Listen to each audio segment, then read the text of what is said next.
They are history's most famous heroes. The disciplined chants rising from behind bronze shields, their flawlessly sculpted bodies, and their unshakable will to march to their deaths on a single command. Hollywood presented the 300 Spartans to us as a monument of freedom and honor.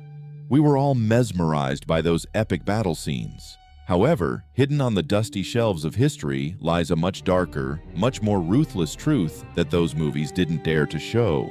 Today, we are stripping away those shining armors and confronting the real Sparta underneath. Sparta wasn't just a city-state, it was a massive concentration camp where children were transformed into soldiers and slaves were ruled by terror. Get ready, because today we are destroying every Spartan myth you thought you knew.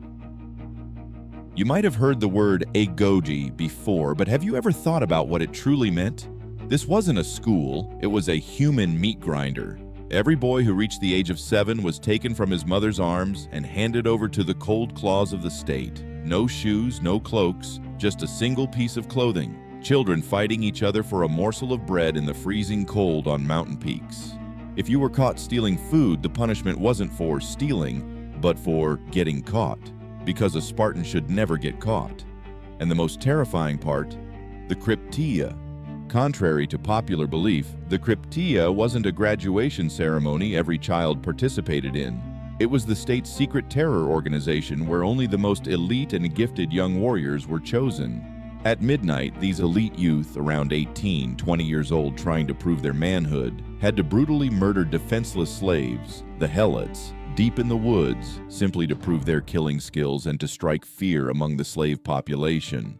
This is what Sparta called heroism. How did those free citizens of Sparta actually live? Have you ever seen them plowing fields, trading, or crafting a piece of art?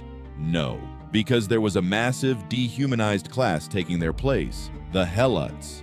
For every Spartan, there were 20 Helots. While the Spartans spent their entire days doing sports and weapon training, the Helots wept blood in the fields. But worse, these slaves were a powder keg ready to rebel at any moment. Because of this, the Spartans lived in constant fear. Declaring war on the Helots every year was a ritual. Why? Because normally killing a slave was considered a sin, but killing an enemy in war was an honor. We're talking about a system of cruelty so sophisticated that they turned the slaughter of their own slaves into a military strategy. Now we come to the big lie we all thought was true, the cold abyss behind Sparta's famous myth of perfection, Mount Taygetos. In Hollywood movies, we saw babies who were examined by the Council of Elders and deemed defective, thrown off a cliff just because they had bowed legs or weak breathing, right? That cruel scene where the weak were seen as trash? But hold on tight. Modern archaeology has shattered this myth to pieces. In the excavations at the famous Helots chasm on Mount Taygetos, not a single baby bone was found.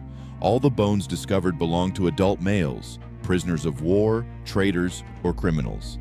Does this make Sparta merciful? Absolutely not. Abandoning unwanted babies to nature, exposure, was still a cruelty they practiced, but the vision of a baby-slaughtering state that systematically threw them off a cliff was merely a myth passed from ear to ear. However, the mentality remained the same. For a perfect army, the imperfect must be eliminated. So, despite all this discipline and brutality, how did this giant fall? Foreign enemies? No, Sparta became trapped in its own rules. Due to strict laws and internal wealth inequality, those who lost their land were expelled from the army, and the number of Spartans holding full citizen status decreased at an incredible rate every passing year. No production, no economy, only war.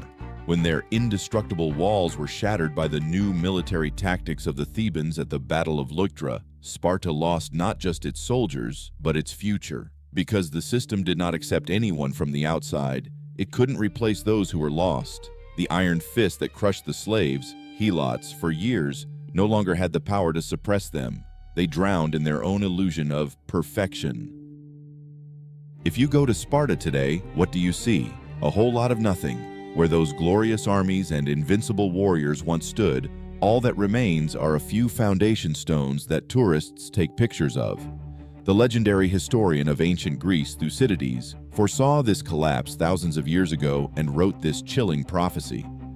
Suppose the city of Sparta were to become deserted and nothing left but the temples and the ground plan, distant ages would be very unwilling to believe that the power of the Lacedaemonians was at all equal to their fame. And that is exactly what happened. An empire that tried to gain power by rejecting humanity, mercy, and change drowned in the silence of nature and history. Their downfall was the ultimate proof that any system attempting to mechanize humans is doomed to fail. So, what do you think? Was this Spartan discipline truly order, or was it the most sophisticated tyranny human history has ever seen? Even today, we see systems in many places trying to mechanize people with a survival of the fittest philosophy. Does Sparta offer us a model, or is it merely a warning? Be sure to share your thoughts in the comments. If you enjoy this kind of content that unmasks real history, don't forget to like the video and subscribe to the channel. See you in the next mystery, in the backstreets of history.